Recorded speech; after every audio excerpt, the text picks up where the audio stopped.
그렇게 정리를 하시는 거예요. 쓰시면서. 베끼지는 마세요. 오늘은 그냥 읽어가면서 우리가 할 거예요.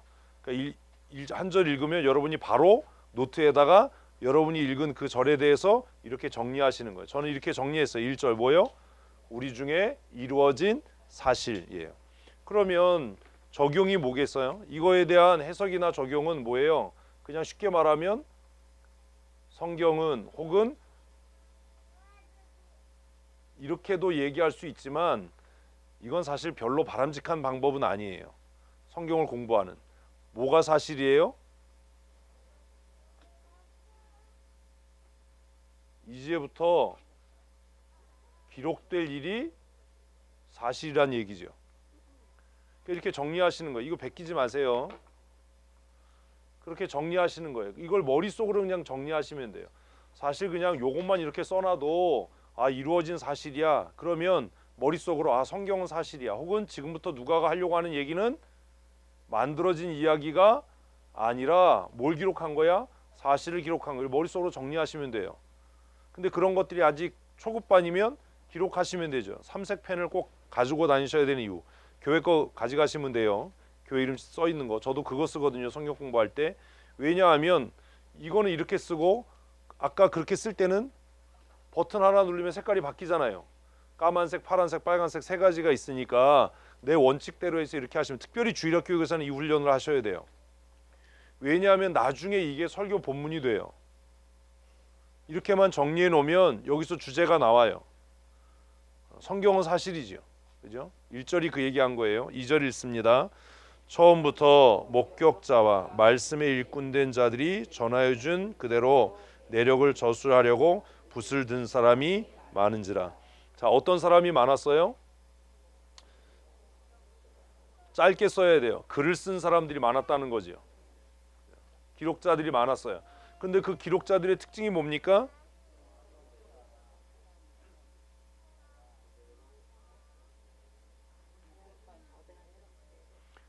지금 쓰세요. 빨리 지금 얘기하지 마시고 여러분들이 쓰셔야 돼요. 여러분 노트에 그냥 빨리 쓰세요. 제가 물을 때 빨리빨리 정리하시는 거예요. 그리고 나중에 이제 점검하는 거예요. 2절의 이야기가 뭐예요? 2절의 이야기는 글 쓴 사람이 많다는 거예요. 뭐에 대해서? 사실에 대해서. 2절에 1절에 있는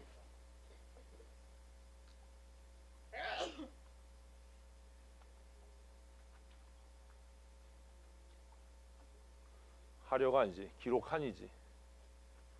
기록한 사람이 많았다라는 거잖아요. 그죠? 그런데 이 기록한 사람들의 특징이 뭐예요? 전해 들은 대로예요.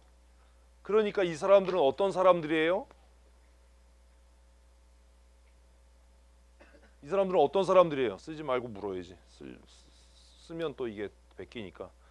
고미자 원사님, 이 사람들은 어떤 사람들이에요? 이 사람들의 특징이 뭐예요? 야, 이거 학생들은 지금 목사님이랑 할 때 정신 차리고 이거 잘하면 진짜 공부는 끝나는 거야.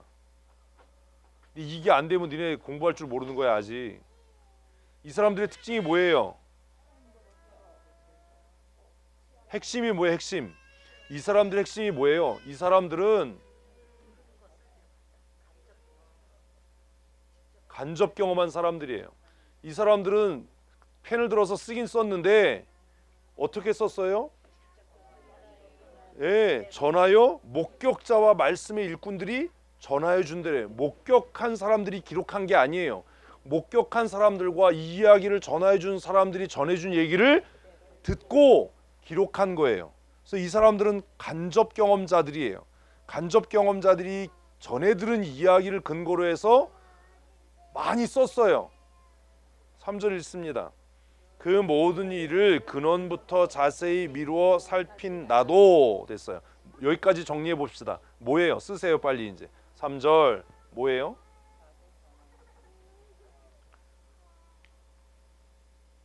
뭐예요? 이거 오래 생각하면 안 돼요. 그냥 읽고 바로바로 써야 돼요. 이게 바둑의 속기하고 똑같아요. 이거 오래 생각하고 하면 이거 안 되는 거야. 그냥 딱 읽고 그냥 바둑판 딱 보고 그냥 딱 이렇게 놔야지 뭐 수 읽고 이러면 안 돼.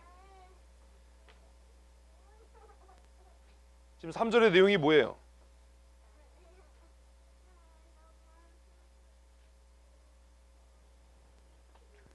삼절의 내용이 뭐예요? 지금 2절과 다른 거죠. 2절에 많은 사람들이 글을 썼는데 그 사람들은 목격자와 전해준 사람들이 이야기를 듣고 썼어요. 근데 3절에서 누가는 뭐라고 이야기하냐면 나는 내가 직접 목격한 사람이다라는 거예요. 나는 직접 목격한 사람이야. 그러니까 내가 지금 쓰려고 하는 거는 많은 사람들이 쓴 것과 뭘 가져요? 차별성을 갖는 거지요. 그치요? 그러니까 이렇게 하는 거예요. 그럼 뭐예요 이게? 누가복음의 차별성이 되는 거지요. 많은 사람들이 기록한 건 어떻게 한 걸 기록했다고요? 목격자들과 전해준 사람들이 들은 것을 기록을 많이 했는데 누가는 왜 그럼 그렇게 많은 사람이 기록했는데 너 또 써? 라고 물을 때 내 기록은 그 사람들의 기록과 다르다. 차별성을 갖는다. 왜? 나는 이 일을 직접 목격하고 경험했기 때문이다 라는 거예요. 예? 안 어렵잖아. 자꾸 이렇게 해야 돼요. 자, 그 다음 나도 시작 데오빌로 각하에게 차례대로 써보내는 것이 좋은 줄로 알았다. 그래서 3절에서는 뭐예요? 수신자가 나와요. 이 굉장히 중요해요. 수신자가 빨리빨리 써야 돼. 이거 제가 쓴 다음에 불러준 다음에 그거 쓰면 안 돼요. 제가 불러준 거는 쓰지 말아야 돼. 딴 거 쓰셔야 돼요. 자, 그러면 얘가 문제예요. 이제 얘가 뭐가 문제예요?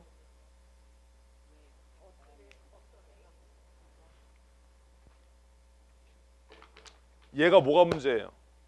이거 맞추는 분에게 제가 오늘 굽네 치킨 한 마리를 뭐가 문제예요 얘가?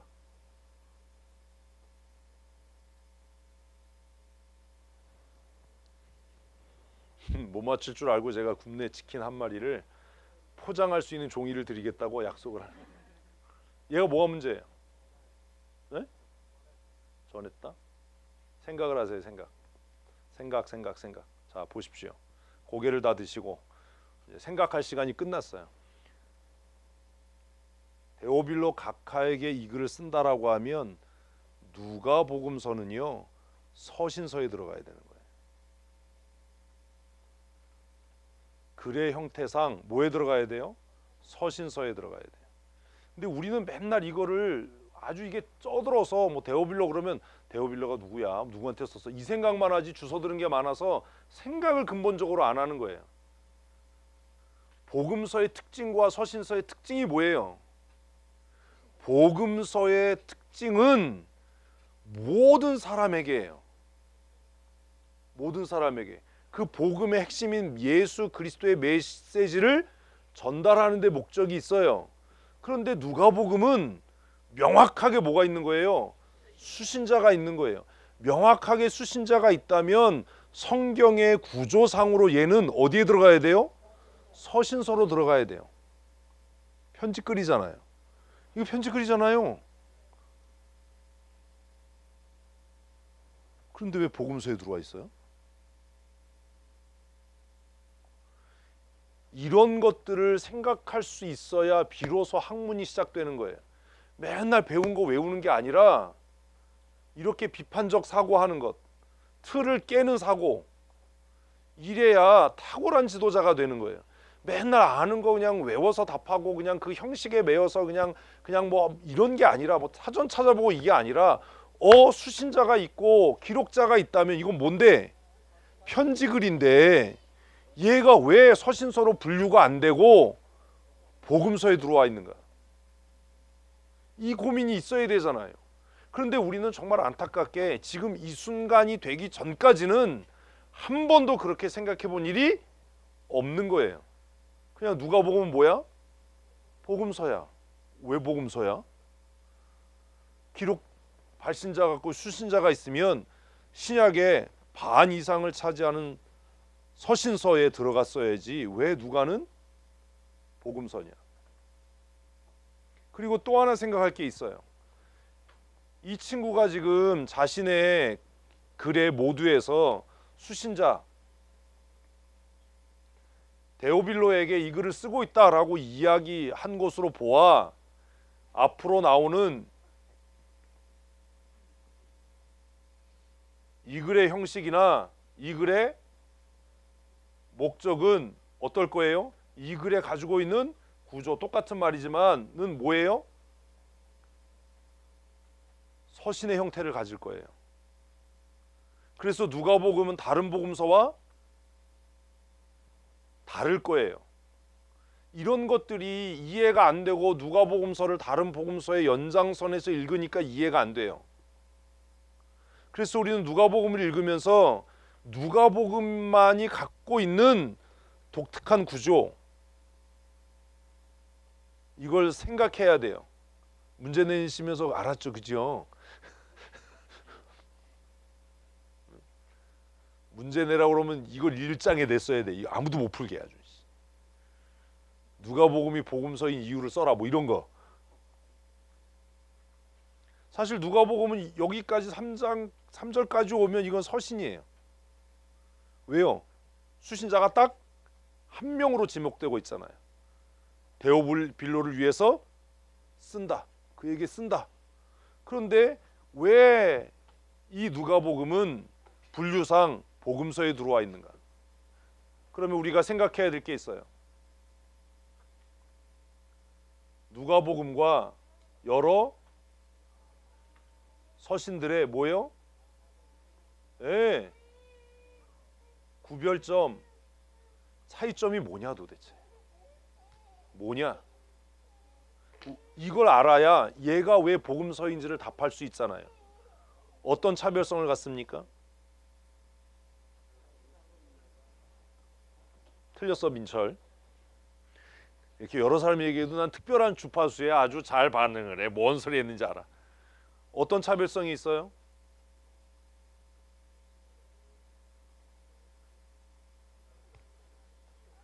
서신서는요, 서신서의 특징이 뭐예요? 서신서의 특징이 뭐예요? 서신서는 실천 신학의 문제를 다뤄요. 교회 문제. 쓰지 마세요, 쓰지 마세요. 생각해야 돼요. 이거 쓰면 똑같아져요. 교회가 신학을, 교회를 유지하면서 생겨지는 문제들. 그래서 그걸 뭐라고 얘기해요? 신학은 신학인데 실천적인 신학이다. 그냥 개념으로서, 철학으로서의 신학이 있어요. 그죠? 철학으로서의 신학을 우리는 조직신학, 시스테믹 테올로지라고 얘기해요. 조직신학. 이렇게 얘기해요. 성경을 해석하는 것, 성서신학, 주경신학 이렇게 얘기해요. 그런데 성경을 해석하거나 그 조직신학이 우리의 현재 실제적인 삶에서 어떻게 될 때 적용되고 실천될 때 그걸 뭐라고 얘기해요? 실천신학이라고 하는 거예요. 야, 예배는 이렇게 해야 돼 라고 하면 이거 예배신학이죠. 그런데 그것이 실제로 예배로 행해지면 뭐가 되는 거예요? 실천신학이 되는 거예요. 예배 모범은 실천신학이에요. 예배학은 뭐예요? 학문이에요. 조직신학이에요. 예? 대답을 빨리 해야 돼. 이해되면 이해되셨어요? 그래서 논리로서의 학문이 있어요. 이론과 개념으로서의 학문이 있고 그것이 어떻게 될 때? 실천될 때 변형되어져요. 설교학이라고 하는 학문이 있어요. 이건 뭐예요? 학문이에요. 설교와 교수들이 설교 잘할까요? 설교와 교수 불러서 설교시키면 아주 죽을 쓰거든요. 왜요? 학문으로서의 설교는 아는데 무엇으로서? 실천 신학으로서의 설교는 모르는 거예요. 설교학은 학문이에요. 설교 행위는 실천 신학이에요. 이게 달라요. 그래서 신학자와 목회자는 달라요. 선교학을 가르치는 건 뭐예요? 학문이지요. 그럼 선교학 교수가 선교지 가면 선교 잘할까요? 안 되거든요. 왜? 그건 실천이거든요. 서신서의 특징은 신학적인 문제들, 성경의 가르침들을 어디에서? 교회 현장에서 실천해 갈 때 발생하는 문제들을 해결하기 위해서 쓰여진 게 서신서예요. 이거 오늘 굉장히 중요한 이야기 하는 거예요. 이건 신학교에서도 얘기 안 하는 거예요. 잘 들으셔야 돼요. 이게 서신서의 특징이에요. 그러니까 신학계 논제는 하나지만 교회에 따라서 그것이 적용되는 방법은 달라지죠. 그게 실천신학이 갖는 특징이에요. 그런데 누가복음은 서신의 형태를 띠고 있는데 그 내용이 실천신학이 아니라 그냥 순수한 복음이에요. 복음이 뭐예요? 은이 엄마예요. 복음이 뭐예요? 제가 제자형편 할 때 했잖아요. 야, 이걸 아직도 기억을 못해. 이 하나를 배우면 좀 잘 기억을 해야 되는데 맨날 받았으면 안 되는 거 이래서. 복음이 뭐라고요? 예수에 관한 모든 이야기가 복음이에요. 아멘. 그러니까 누가복음은 서신서에 들어갈 수 없는 거예요. 왜요? 그 내용이 실천신학이 아니기 때문이에요. 이거 알면 진짜 신학 석사쯤 되는 거예요. 목사님들한테 물어봐도 이거 대답 못해. 이렇게도 생각 안 해요. 일반 목사님들은 누가복음이 왜 복음서지 이 생각도 안 해요. 그냥 복음서에 들어갔으니까 복음서야. 그러니까 무조건 나눠놓고 외우는 거하고 생각하는 건 다른 거예요. 누가복음이 서신의 형태를 띠고 있는데 서신서에 들어가지 못하는 이유가 뭐냐면 서신서는 내용면에서 뭘 다루고 있는데 아이씨 대답을 해야지. 뭘 다루고 있는데 실천신학을 다루고 있는데 누가복음은 형식은 누구에게라고 하는 서신의 형태를 띠고 있지만 그 내용이 무엇을 이야기하니까 순수 복음 예수의 이야기를 하니까 좀 이렇게 얘기하면 오해가 있을까 봐 이거 순복음이 될까 봐 내가 순수 복음을 이야기하고 있기 때문이에요. 실천신학은 순수 복음이 아니에요. 실천신학은 그 순수한 복음이 목회 현장에 우리의 삶 속에 어떻게 적용되느냐라고 하는 어떤 복음이에요? 이런 얘기는 없어요. 이런 얘기는 없다고. 응용된 복음이란 얘기는 없다고. 이런 거예요. 안식일을 구별해서 거룩하게 지켜. 이건 뭐예요? 신학이지. 신학. 코로나 상황에서 대면 예배를 해야 되나 말아야 되나 이건 뭐예요? 이게 응용 복음이에요. 이건 다 다른 거야. 그러니까 어떤 사람들은 비대면 예배도 예배야, 인터넷 예배도 예배 이래요. 그런데 왜 우리 교회는 야 비대면 예배가 무슨 예배야? 확 그냥 우리 그냥 예배에 목숨 걸었어. 왜 이래요? 그것이 실천되고 응용될 때 변질이 생기는 거예요. 에? 이건 있는데 이게 없어. 그러면 타락해요. 그래서 응용신학이나 실천신학을 이야기하기 전에 먼저 뭐가 있어야 돼요? 순수한 신학, 순수한 복음이 있어야 돼요. 순수한 복음을 모르니까 자꾸 헛소리하고 헛짓하는 거예요. 기도는 뭐예요? 신학이에요. 기도 행위는 뭐예요? 실천신학이에요. 기도가 뭔지를 모르는데 행위만 있는 거야. 응? 모든 게 다 그런 거예요. 수영을 배울 때도 뭐 먼저 배워요? 이론을 배워. 이론. 자동차 정비도 이론을 배워요.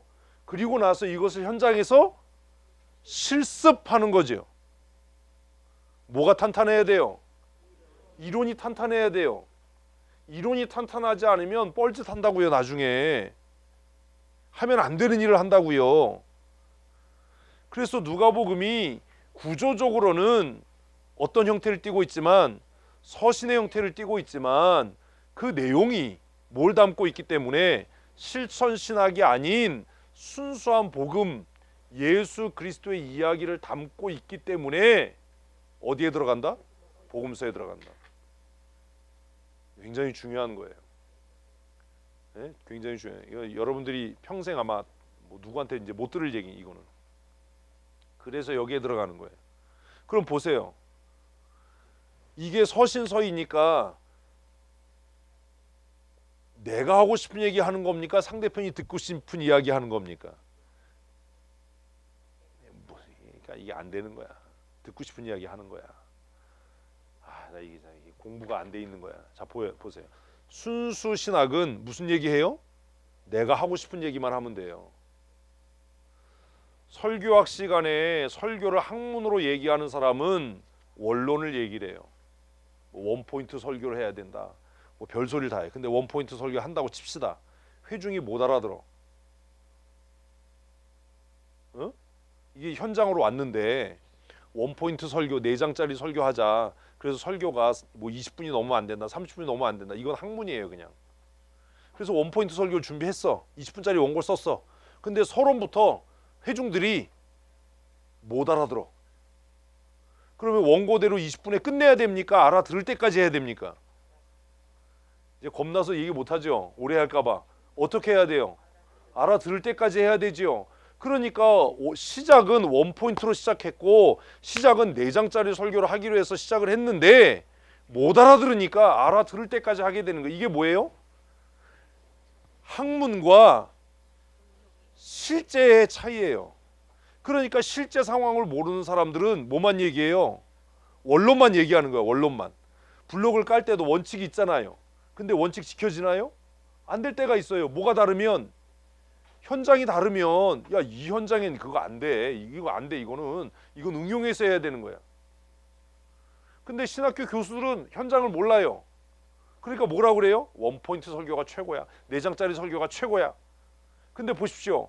20분 설교, 35분 설교, 원포인트 설교 했어요. 1년 내내 했는데 1년 내내 교회 나온 사람이 그 설교를 하나도 이해를 못했어.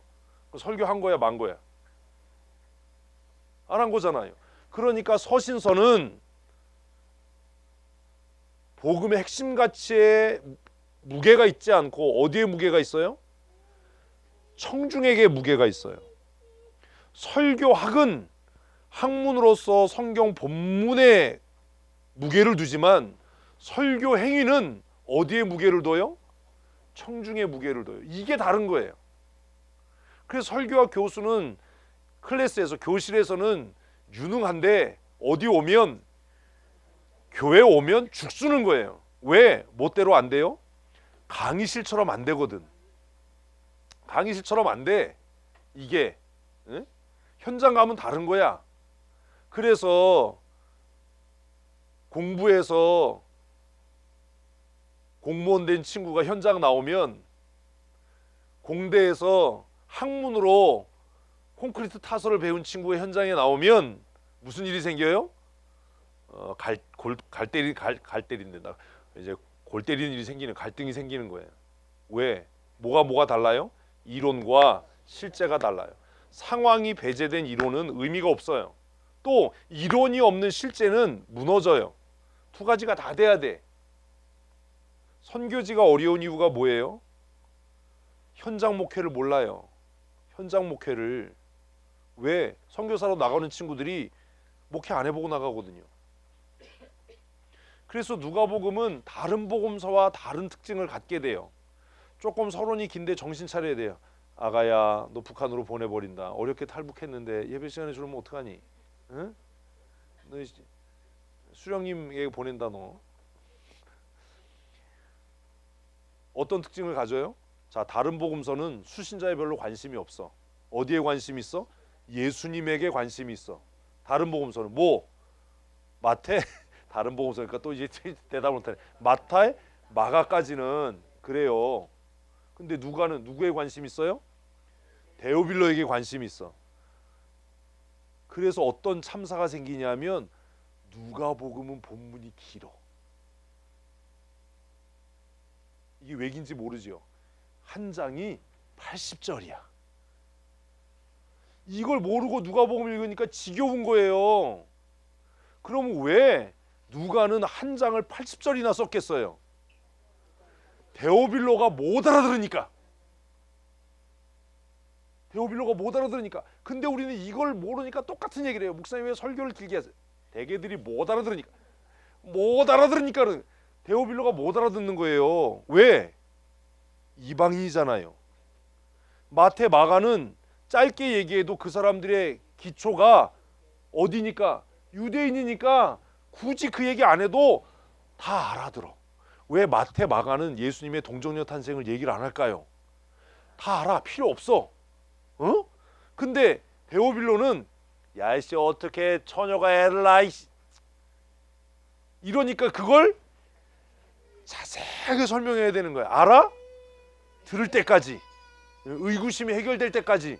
그러니까 80절을 쓰는 거야. 그 비싼 가죽 종이에다가 80절을 쓰려니 얼마나 힘들었겠어요. 이렇게 길게 써서 우리의 큐티를 어렵게 만들잖아. 그래서 누가복음서는 앞으로도 그런 구조로 갈 거예요. 마태, 마가는 복음의 핵심만을 얘기하면 돼. 내가 하고 싶은 얘기, 신학적으로 내가 하고 싶은 얘기 이거 딱 얘기하면 돼. 누가는요, 알아? 자세하게가 아니야. 알아? 들을 때까지. 오해가 생기지 않도록. 그래서 누가는 다른 복음서에 비해서 장황해요. 장황해요. 그러니까 성도들이 성경을 아는 바가 없으면 설교는 장황해져야 돼요. 이게 부흥시대의 설교예요. 그래서 뭐 설교의 황태자라고 하는 분들이 계세요. 남진 나오나 말고 응? 뭐 빌리그레암 말고 빌리그레암 무슨 설교 황태자이시. 이런 분들이 쓴 설교집을 보면 한 번의 설교가 3시간 정도 돼요. 왜요? 그 시대의 사람들이 성경을 안 읽었으니까. 부흥의 시대는 영적인 침체기 다음에 와요. 대부분. 맨날 술 먹고 노는 사람들이 성경을 읽었겠어요? 안 읽었죠. 그러니까 이분들이 한번 강단에 서면 워필드 같은 목사님 막 3시간 반씩 설교를 해요. 이분은 아주 전설적인 분이잖아요. 부흥회를 얼마나 하고 다녔는지 말 위에서 자다가 맨날 말 위에서 자고 다녔대. 근데 그 말이 참 신령한 것 같아. 얘가 어디로 가는지 알고 가잖아 그냥. 그런 차이가 있는 거예요. 누가복음은 그래서 앞으로 이야기가 어떨 거예요? 장황할 거예요. 그러니까 마태나 마가복음이나 요한복음을 알고 있는 우리가 읽으면 어때요? 지루해요. 지겨워요.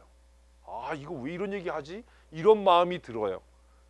누가의 관심은 데오빌로에게 있었기 때문에, 예수님께 있었던 게 아니라 데오빌로에게 있었어요. 마태나 마가의 관심은 누구에게 있고요?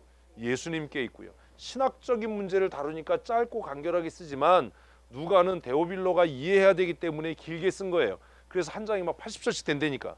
그래서 막 누가복음 읽으면, 누가복음을 새신자들이 성경 읽으면 일어나는 현상이 있어요. 그게 뭐예요?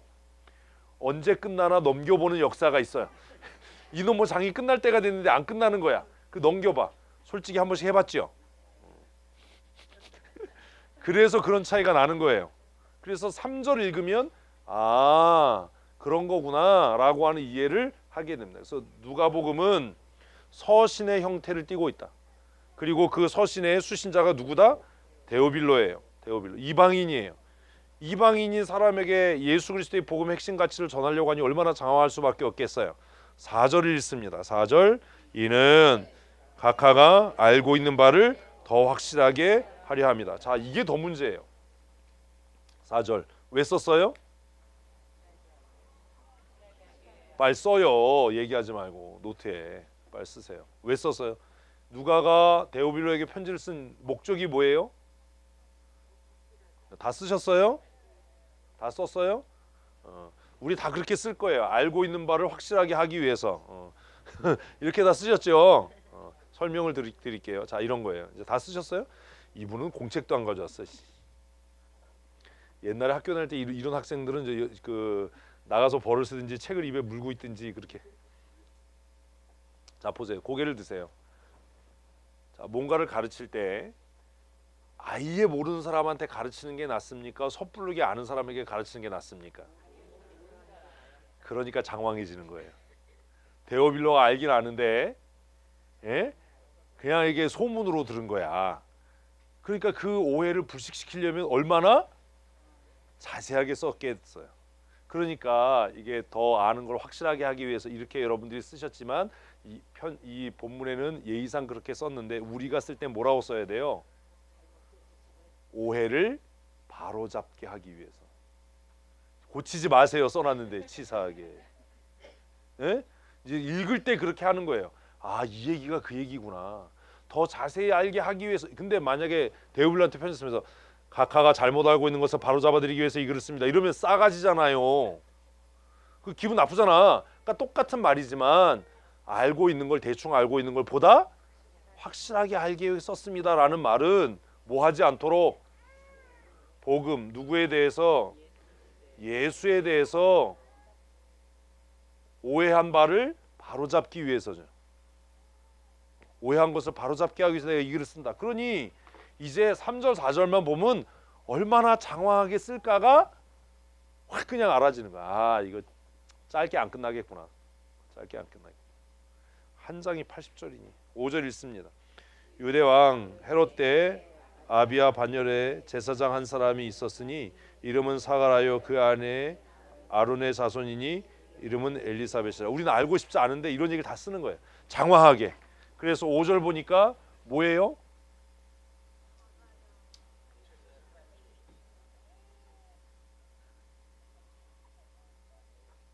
엘리사벳 마리아의 주변 인물이 마리아의 주변이 마리아의 족보예요. 근데 이 얘기를 쓴 게 뭐냐면 다 공통점이 있어요. 사가랴와 엘리사벳의 공통점이 뭐예요?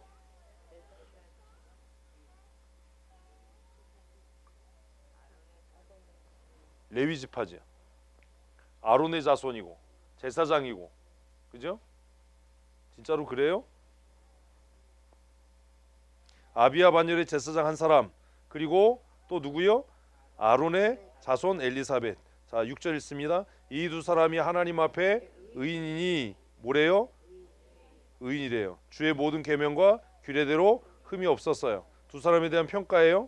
장황해요. 그냥 설명이. 7절 엘리사벳이 잉태를 못함으로 그에게 자식이 없고 두 사람이 나이가 많았다. 그래서 6절 7절은 이 두 사람에 대한 이야기예요. 누구요? 사가랴와 엘리사벳. 그런데 우리가 여기서 이제 몇 가지 질문이 생겨요. 아니, 예수님 얘기하는데 이 사람들이 예수와 무슨 관계냐? 이게 첫 번째 질문이죠. 왜 이 얘기 쓰냐? 두 번째 질문은 뭐예요?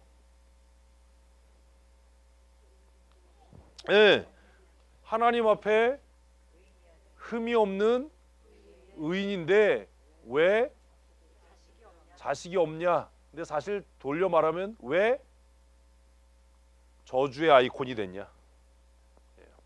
저주의 아이콘이. 그래서 우리는 누가복음을 읽으면, 성경을 읽으면 달리 생각하게 되는 거예요. 예수 믿지 않는 사람들 기복주의 신앙에서는 어떻게 하면 성공할까를 이야기해요. 예?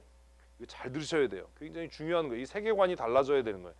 예수 믿지 않는 사람들, 예수 믿으면서도 기복적으로 예수 믿는 사람들은 어떻게 하면 기도응답 받을까?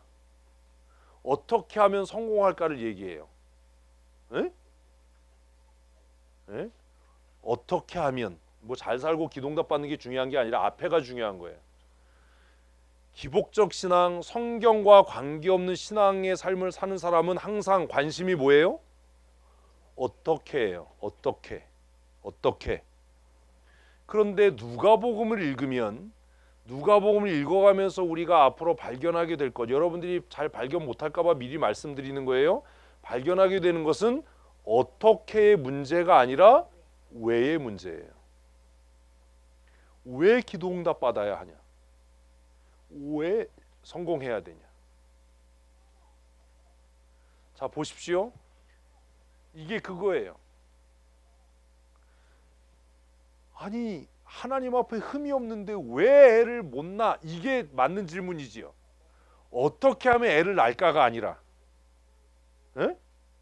우리는 이렇게 되면 희망이 없는 거예요. 왜? 제사장 집안이고 하나님 앞에 흠이 없는데, 그러면 어떻게 하면 애 낳지? 어떻게 하면 애 낳아요? 첩을 들이면 돼. 아브라함처럼. 에? 아브라함의 이야기 창세기를 읽으면서도 우리는 그 고민을 해야 돼요. 왜 망해요? 어떻게를 생각하니까 그건 거예요. 지금 나이가 많은데 후사가 없어. 그러면 어떻게 후사를 잇지? 하갈이 있잖아. 이렇게 되는 거예요. 어떻게 하면 기도응답 받지? 그 얘기하니까 뭐라고 그래요? 철야해야 돼. 금식해야 돼. 더 매달려야 돼. 어떻게를 얘기하면 그렇게 돼요. 이건 기복적 신앙의 출발이에요. 이건 신앙이 아니에요. 우리의 신앙이 망가지는 이유가 이거예요. 뭘 찾아요? 어떻게? 그건 하나님이 안 계신 사람이에요. 어떻게는 우리가 고민할 게 아니라 누가? 하나님이 하실 일이에요. 믿으면 아멘. 그러니까 누가복음이나 성경을 읽으면 어떻게로 접근하면 안 돼요. 이런 거죠. 내가 기도해요. 응답이 안 돼. 그럼 우리는 뭐 생각해요? 어떻게 해야 기도 응답 받지? 거기서부터 망하는 거야. 어떻게 해야 애 나요? 인공수정해야지요. 첩을 들여야지요. 아니에요? 그러니까 망한다고요.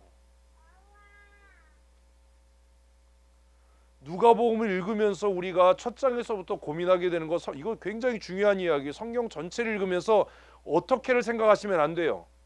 아, 시청에서 나와 어떻게 해야지, 이러면 망한다고요. 시청에서 나와, 그럼 뭘 생각해야 돼요? 걔네들 왜 나와? 그 제가 물었어요. 방역을 위해서 나오는 거냐, 종교 탄압하는 거냐, 명확하게 해라. 정말 나라에서 방역을 하기 위해서 한다면 어디부터 가야 돼요? 쇼핑센터 문 닫아야 돼요. 지하철 운행하지 말아야 돼요. 불특정 다수가 모일 때 감염의 우려가 크지, 다 아는 사람들이 모였을 때 감염의 우려가 크지 않다고요. 왜 하는 거냐 니네. 근데 우리는 왜를 생각 안 해요. 항상 뭘 생각해요? 그럼 어떻게 해야 되지? 그러니까 편법을 써요. 자, 보십시오. 어떻게로 접근하면 이 문제가 해결이 됩니까? 안 됩니까? 아, 답을 하세요. 됩니까? 안 됩니까? 안 되잖아요. 하나님 앞에 흠이 없는데, 제사장 집안인데, 애를 못 낳는데 어떻게 얘기하면 답이 없어요. 왜 우리가 망해요? 기도하는데 응답이 없어요. 그럼 우리는 뭘 생각해요? 어떻게 해야지? 그럼 작정하고 기도해야지. 금식하고 기도해야지. 거기서부터 망하는 거예요. 그건 하나님이 원하는 게 아니에요. 기도가 응답이 없어. 그럼 뭐 생각해야 돼요? 왜 하나님이 응답 안 하시지를 생각해야 되는 거예요. 이게 하나님의 뜻이 아닌가? 내가 잘못 구하고 있나?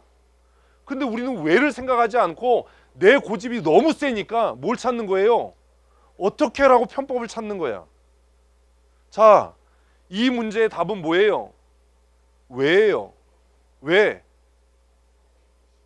왜 하나님은 흠이 없는 제사장 집안에 흠없는 이 부부에게 자녀를 주시지 않았는가? 이게 올바른 질문이지 어떻게가 질문이 아니라고.